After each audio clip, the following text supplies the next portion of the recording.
Contract वाली बहू। नरेश की माँ अपने बेटे से मिलने दिल्ली आ रही है।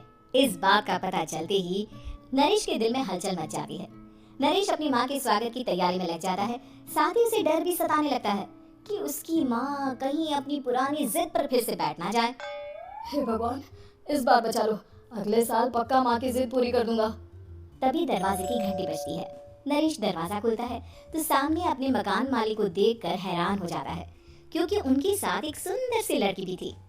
नमस्ते अंकल, कुछ काम था, मुझे बुला लेते। आपने क्यों कष्ट किया?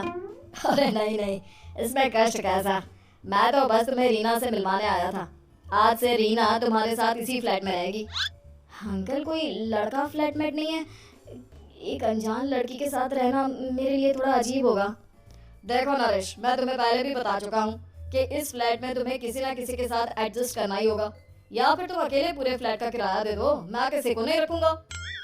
नरेश अपने मकान मालिक की बात सुन के रीना के साथ रहने के लिए तैयार हो जाता है, पर अंदर ही अंदर उसे ये बात खाने लगती है कि वो अपनी माँ को क्या जवाब देगा जब उसकी माँ रीना के बारे में उसे पूछेगी।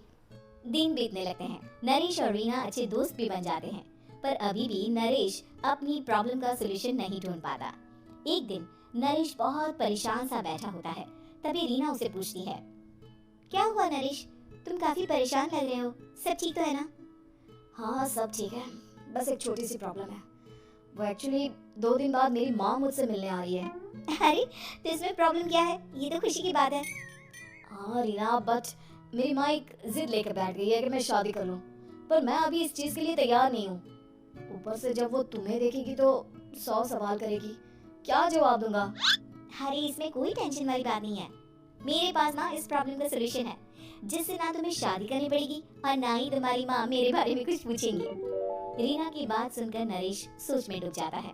वो सोचता है कि रीना खुले ख्यालों वाली लड़की है, कहीं माँ को सच बता ना दे। नरेश को सोच में डूबा देखकर रीना कहती है, अरे क्या हुआ, किस सोच में पड़ गए? डोंट वरी, जैसा तुम सोच रहे हो ना वैसे कुछ भी नहीं है। मेरे पास एक प्लान है। मैं कुछ समझ नहीं पा रहा हूँ, कैसा प्लान? मैं समझाती हूँ। हम ना एक कॉन्ट्रैक्ट मैरिज कर लेते हैं। फिलहाल मेरे पास जॉब नहीं है, तो तुम इस रूम का किराया दे देना जब तक तुम्हारी माँ यहाँ रहेंगी, सिर्फ तब तक। और तुम अपनी माँ से कह देना कि मैं तुम्हारी पत्नी हूँ, इससे वो मेरे यहाँ रहने पर कोई सवाल भी नहीं करेंगी। अरे बात तुम्हारी ठीक है, पर माँ से झूठ बोलना, ना बाबा, मैं ये रिस्क नहीं ले सकता। कोई और आइडिया दो ना तुम। देखो, मंजूर हो तो बोलो, वरना सच बता दो, मुझे कोई प्रॉब्लम नहीं है। रीना की बात सुनकर नरेश सोच में डूब जाता है। बहुत सोचने के बाद जब उसे कोई रास्ता नहीं मिलता, तो वो रीना के बताए हुए रास्ते पर चलने के लिए तैयार हो जाता है। वो रीना से बात करता है और अपनी माँ की पसंद और नापसंद के बारे में बताता है। रीना भी नरेश की सभी बातों को ध्यान से सुनती है, ताकि कहीं उससे कोई गलती ना हो जाए। आखिर वो दिन भी आ जाता है जब नरेश की माँ उससे मिलने दिल्ली आ जाती है। नरेश अपनी माँ को फ्लैट पर लेकर जाता है। जैसे ही नरेश की माँ फ्लैट के अंदर जाती है, रीना उसके पैर छू लेती है। ये देखकर नरेश की माँ थोड़ी घबरा जाती है और नरेश से पूछती है, अरे बेटा नरेश, ये कौन है? माँ, ये आपकी बहू रीना है। माफी चाहता हूँ, सब कुछ इतनी जल्दी में हुआ कि आपको बता ही नहीं पाया, इसलिए सोचा कि क्यों ना आपको सरप्राइज दिया जाए। अरे बेटा, मैं तो बस तेरा घर बसा हुआ देखना चाहती थी। हाँ, बहुत अरमान थे अपनी इकलौती बेटी की शादी को लेकर, लेकिन कोई बात नहीं, शायद किस्मत को यही मंजूर होगा। ये कहते ही नरेश की माँ रीना को गले लगा लेती है। रीना बेटिया, मेरा बेटा ना थोड़ा नादान है, पर तुम काफी समझदार लगती हो, और मैं जानती हूँ कि तुम इसका बहुत अच्छे से ध्यान रखोगी। माँ, आप चिंता मत कीजिए, मैं सब संभालूंगी। नरेश की माँ अपने बहू और बेटे के साथ खुशी खुशी रहने लगती है। दिन बीतने लगते हैं। नरेश की माँ और रीना का रिश्ता बहुत मजबूत होता चला जाता है। वो दोनों सारा दिन एक साथ रहती और खूब बातें करती।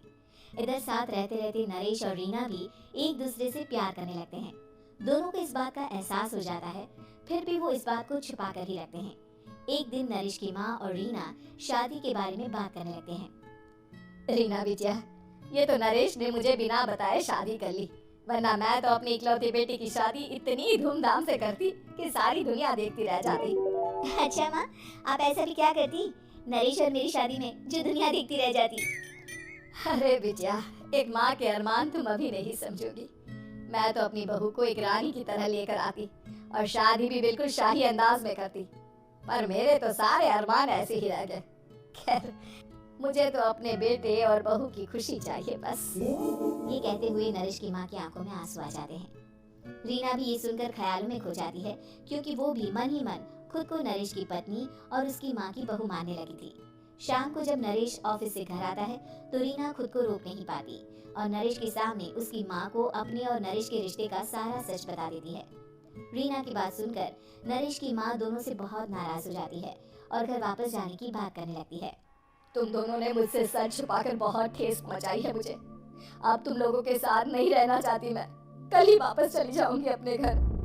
माँ, मुझे माफ कर दो। ये सब मैंने रीना के कहने पर ही किया है, वरना मैं भी आपको कभी ठेस पहुंचाने के बारे में सोच भी नहीं सकता। हाँ माँ, हमने ये सिर्फ आपका दिल रखने के लिए किया। प्लीज हम दोनों को माफ कर दीजिए।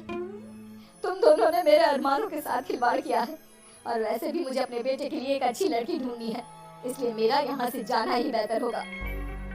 माँ की ये बात सुनकर रीना खुद को रोक नहीं पाती। माँ, क्या मैं आपके घर की बहू बनने लायक नहीं हूँ? रीना की बात सुनकर नरेश हैरान रह जाता है। नरेश की माँ भी कुछ समझ नहीं पाती। मैं कुछ समझी नहीं, आखिर तुम कहना क्या चाहती हो? माँ, मैं वो नरेश से बहुत प्यार करती हूँ और साथ ही साथ मैं आपको भी अपनी माँ मान बैठी हूँ। आज जब आपकी बातें सुनी तो खुद को रोक नहीं पाई, इसलिए सारा सच आपको बता दिया। रीना की बात सुनकर नरेश की माँ की आंखों में आंसू आ जाते हैं और वो अपने बेटे नरेश और रीना को गले लगा लेती है। मेरे घर की बहू तो सिर्फ रीना बिटिया ही बनेगी। मैं आज ही तुम दोनों की शादी की तारीख निकलवा दूंगी, बस एक बार तुम्हारे घर वाले मान जाए। उसी दिन रीना के माता पिता भी उनके फ्लैट पर आ जाते हैं। दोनों परिवार आपस में बैठकर बातें करते हैं और शादी के लिए राजी हो जाते हैं। रीना भी कॉन्ट्रैक्ट फाड़ देती है और कहती है, सही मायने में मैं अब बहू बनूंगी। अब तक तो सिर्फ कॉन्ट्रैक्ट वाली बहू थी।